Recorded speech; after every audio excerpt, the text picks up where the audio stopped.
오늘 하나님께서 우리에게 주신 말씀은 신약성경 마태복음 22장 23절에서 33절까지 말씀입니다. 부활이 없다 하는 사두개인들이 그날 예수께 와서 물어 이르되 선생님이여, 모세가 일렀을 때 사람이 만일 자식이 없이 죽으면 그 동생이 그 아내에게 장가들어 형을 위하여 상속자를 세울지라 하였나이다. 우리 중에 친형제가 있는데 마지가 장가들었다가 죽어 상속자가 없으므로 그 아내를 그 동생에게 물려주고 그 둘째와 셋째로 일곱째까지 그렇게 하다가 최후에 그 여자도 죽었나이다. 그런즉 그들이 다 그를 취하였으니 부활 때에 일곱 중에 누구의 아내가 되리이까? 예수께서 대답하여 이르시되 너희가 성경도 하나님의 능력도 알지 못하는 거로 오해하였도다.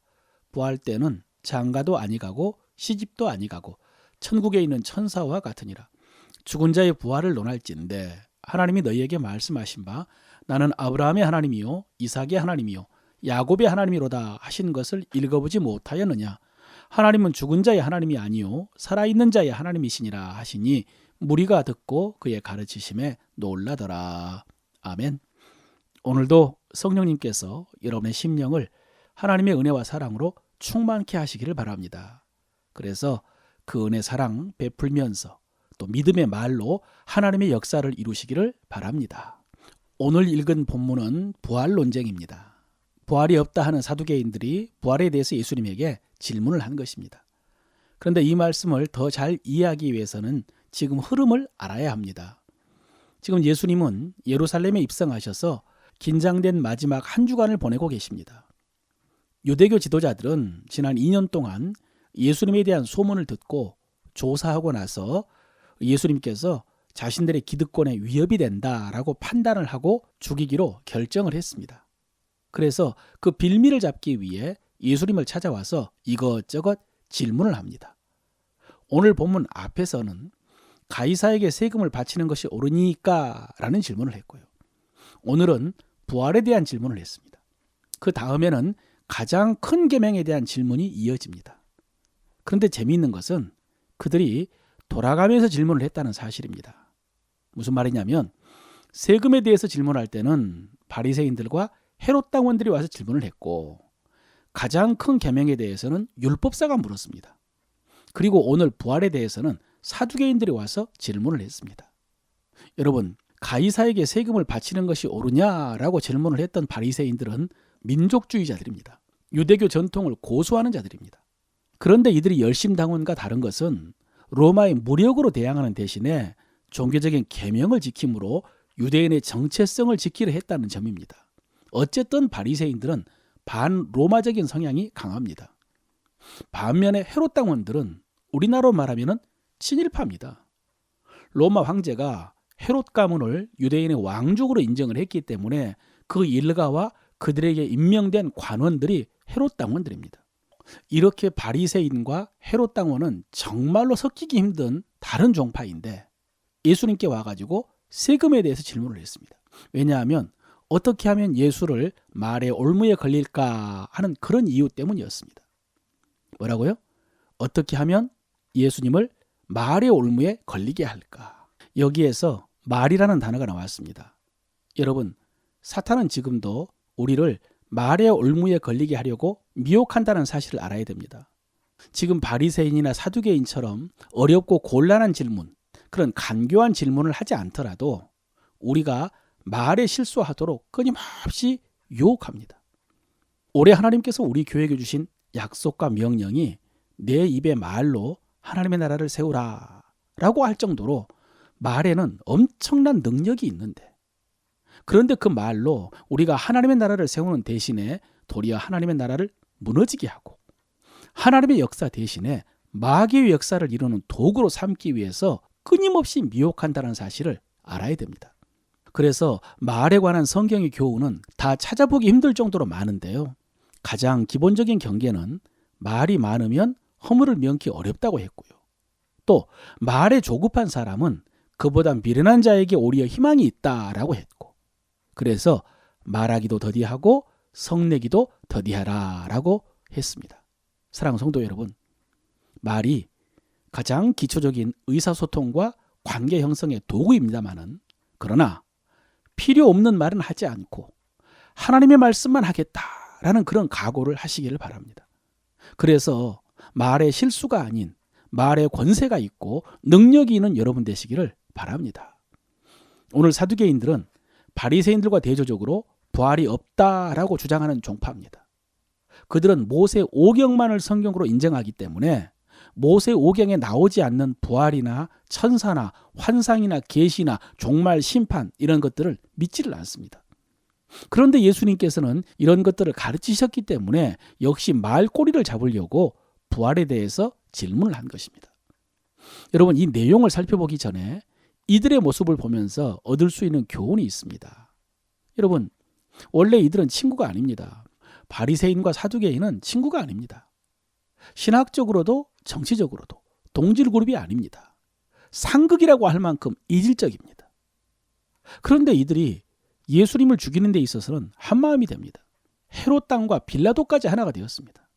자기들끼리는 서로 다르지만 예수님을 대적하는 데 있어서는 동업자가 된 것입니다. 이것을 가리켜 성경에서는 악인의 연합이라고 하는데 우리가 흔히 사용하는 말로는 삼각관계입니다. 삼각관계를 이용한 것입니다. 한 사람을 공격하기 위해서 같은 마음을 가진 사람에게 다가가는 것이죠. 그러면 두 사람은 너무 쉽게 친해질 수 있습니다. 누군가를 같이 비난하다 보면은 마치 그들이 하나 된 것처럼 느낍니다. 여러분, 얼마나 많은 사람들이 이 삼각관계를 이용하는지 모릅니다. 이것은 자기도 모르게 빠질 수 있는 함정입니다. 은밀하면서도 교묘한 방법입니다. 그러나 여러분, 우리 그리스도인들은 이것을 철저하게 경계해야 됩니다. 성도의 교제가 우리 신앙에 있어서 정말로 중요한 덕목이지만 그러나 그것을 위해서 삼각관계를 이용하는 것은 교회를 분열시키고 자기 자신을 망치는 것입니다. 우리가 누군가와 함께 다른 사람 제3자를 비난한 것은 그 사람과 같은 마음으로 가까워지는 것 같아서 좋지만요. 여러분, 그것은 잠시뿐이고 자신의 마음은 점점 황폐해지고 굳어지고 또 관계 속에서 계속해서 불안과 불신 속에 사로잡히게 되고 또 다른 삼각관계 악순환 속에 빠지게 됩니다. 왜냐하면 악인은 결코 영원한 친구가 될 수 없거든요. 그래서 우리가 누군가와 함께 다른 사람을 비난하고 흉보는 것은 나를 죽이고 상대방을 죽이는 것이라는 사실을 알아야 됩니다. 특히 성도가 함께 다른 성도를 비난한다. 그것은 교회를 무너뜨리는 것이라는 사실을 알아야 돼요. 사랑하는 성도 여러분, 이 유혹과 함정에서 빠져나오시기를 바랍니다. 오늘 사두개인들이 질문한 것은 부활을 부정하기 위한 질문이었습니다. 당시 유대 종교 규례에 수혼제라는 게 있습니다. 형제가 후사가 없이 죽었을 때 다른 형제를 통해서 후사를 낳아서 그 형제의 이름으로 기업을 이어가도록 해주는 제도입니다. 그런데 만약에 칠형제가 있었는데 그 형이 장가 갔다가 자식이 없어 죽었어. 그 동생이 그 아내에게 장가 들었는데 그 동생도 자식이 없이 죽고 그 동생 그렇게 해서 7번째 동생까지 형수에게 장가 들었다면 부활한 다음에 또 천국에 가서 이 여자는 누구의 아내가 되겠느냐라는 질문입니다. 부활이 있다면 이런 문제가 발생할 것 아니냐, 이런 질문이죠. 여러분, 이것은 우리가 생각해도 좀 곤란한 문제가 아니겠습니까? 그런데 이 질문을 받고 예수님께서 이렇게 대답하십니다. 너희가 성경도 하나님의 능력도 알지 못하는 거로 오해하였도다. 내용으로 본다면 천국에는 장가가는 것과 시집가는 것이 없답니다. 이 땅에서의 가족과 같은 것이 없다는 것이죠. 제가 이 이상 말씀드릴 수는 없고요.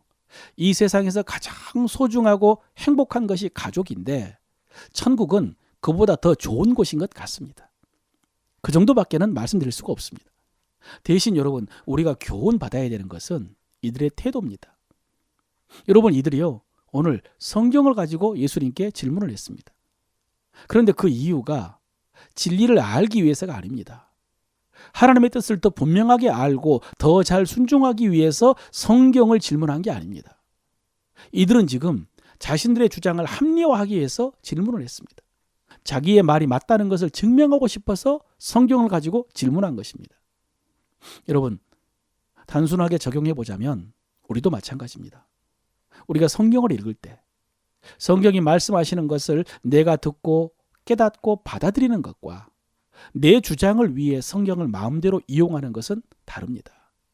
그런데 우리가 이런 위험에 빠질 수가 있습니다. 설교를 들을 때도요. 정말로 이 설교 속에서 하나님이 내게 주신 말씀이 무엇인가를 겸손하게 살피고 받아야 될 텐데 자기가 필요한 부분만 들을 수 있습니다. 자기의 생각과 같은 부분에 대해서만 은혜 받았다고 할 수 있습니다. 물론 여러분, 설교의 능력과 성령의 역사를 부인하거나 제한하는 것은 아닙니다. 성령께서 얼마든지 개별적으로 주관적으로 역사하실 수 있습니다. 그러나 여러분, 설교 속에는요, 설교자가 전하고자 하는 주제가 있습니다. 설교자가 전하는 메시지가 있습니다. 가장 먼저는요, 그 주제 말씀을 받아야 됩니다. 그 다음에 기도와 묵상을 통해서 주관적인 적용을 해야 됩니다. 그런데 그렇지 못하면 오늘 예수님의 말씀처럼요, 전혀 성경도 모르고 오해할 수 있습니다. 오늘 예수님의 표현은 가볍게 오해라고 했지만 여러분, 그 오해가요, 사실 심각한 착각이고 그 착각은 엄청난 결과로 이어질 수가 있거든요. 자신의 확신이 점점 더 굳어지기 때문입니다. 그러므로 사랑하는 성도 여러분, 처음에 주신 말씀처럼 사람과의 관계에 있어서도 악인과 연합하거나 삼각관계 이용하지 말고 순전하시기를 바라고요. 무엇보다도 하나님의 말씀 앞에서 여러분의 마음이 순전하시기를 주의 이름으로 축원합니다.